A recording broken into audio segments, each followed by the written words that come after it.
Of course, yeah. Here, what? Sit down. A Pacific Beach boardwalk celebrity in the making. What about Betsy? Lolita? A title that fits almost as well as his shape. Wow, lucu sekali ya. Ternyata bukan hanya manusia saja yang menggunakan kacamata hitam, tetapi anjing juga menggunakan kacamata hitam.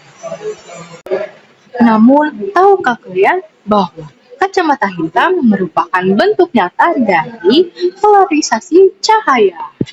Polarized sunglasses, or what is polarized? Sebelum kita membahas polarisasi cahaya, mari kita lihat animasinya terlebih dahulu. Jadi, apa sih sebenarnya kacamata hitam polarisasi itu? Cara terbaik untuk memahami ini adalah dengan berbicara tentang matahari dan sinar matahari. Ketika kamu berpikir tentang matahari yang memancarkan cahaya ke bumi, semua cahaya itu datang dari berbagai sudut yang berbeda-beda. Dari sudut yang tidak terbatas, dan cahaya itu mengenai permukaan bumi. Dan sebagian dari cahaya itu terpantul kembali. Cahaya yang terpantul balik itu tidak datang dari berbagai sudut yang berbeda.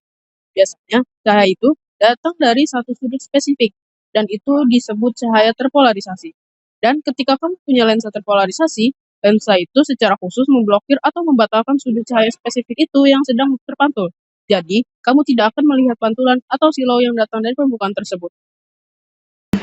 Sebelum menjelaskan polarisasi cahaya lebih lanjut, kami akan memperkenalkan diri kami terlebih dahulu. Salam fisika, love, peace, and respect.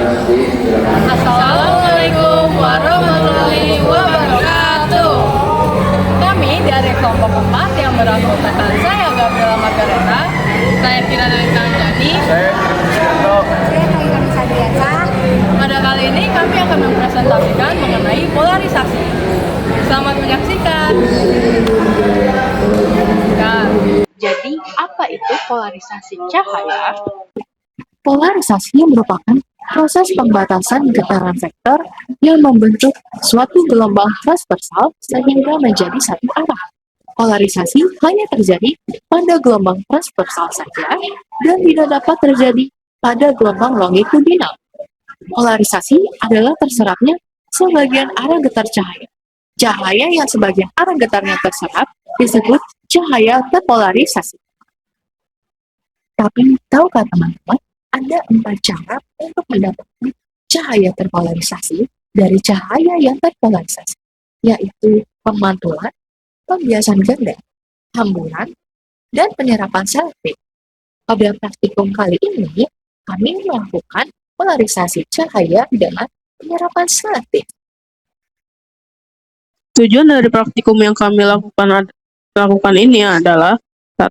Mengetahui apa itu polarisasi. 2. Mengetahui apakah ada pengaruh sudut yang diubah pada polarisator dan analisator. 3. Mengetahui pada sudut berapakah intensitas cahaya paling besar. 4. Dapat menyimpulkan prinsip kerja polarisator dan efek polarisasi terhadap cahaya. Pada praktikum kali ini, cara atau teknik yang digunakan adalah teknik penyerapan selektif. Teknik ini umum digunakan untuk menghasilkan cahaya terpolarisasi dengan menggunakan polaroid yang akan meneruskan gelombang-gelombang yang arah getarannya sejajar dengan sumbu transmisi dan menyerap gelombang-gelombang pada arah getar lainnya. Teknik penyerapan selektif menggunakan 2 buah polaroid. Polaroid pertama disebut polarisator yang berfungsi untuk menghasilkan cahaya terpolarisasi dari cahaya tak terpolarisasi, yaitu cahaya alami. Polaroid kedua disebut analisator yang berfungsi untuk mengurangi intensitas cahaya terpolarisasi. Alat dan bahan yang kita perlukan dalam praktek polarisasi yaitu yang pertama ada polarisator, kedua ada analisator, ketiga sumber cahaya atau lampu rel, keempat catu daya atau power supply, kelima ada kabel penghubung atau kabel banana, keenam ada rel presisi, dan yang terakhir, ketujuh, ada kotak cahaya. Untuk langkah kerja, hal yang pertama kita lakukan adalah siapkan alat dan bahan terlebih dahulu. Lalu kedua, pasang analisator dan polarisator pada dudukannya. Ketiga, simpan dinding untuk melihat hasil cahaya di belakang polarisator. Lalu tahap keempat, Putar arah derajat pada analisator ke arah 0 derajat. Lalu tahap kelima, beri cahaya polikromatik pada polarisator dan analisator. Hasil cahaya gelap, redup atau terang akan ada pada dinding hasilnya. Lakukan hal yang sama pada sudut 30 derajat sampai 360 derajat. Dengan memutar terlebih dahulu polarisator, kemudian analisator, dan keduanya secara bersamaan.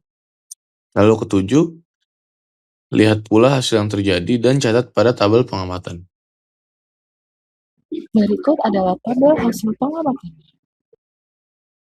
Ini adalah tabel hasil pengamatan polarisator. Dan ini adalah tabel hasil pengamatan analisator.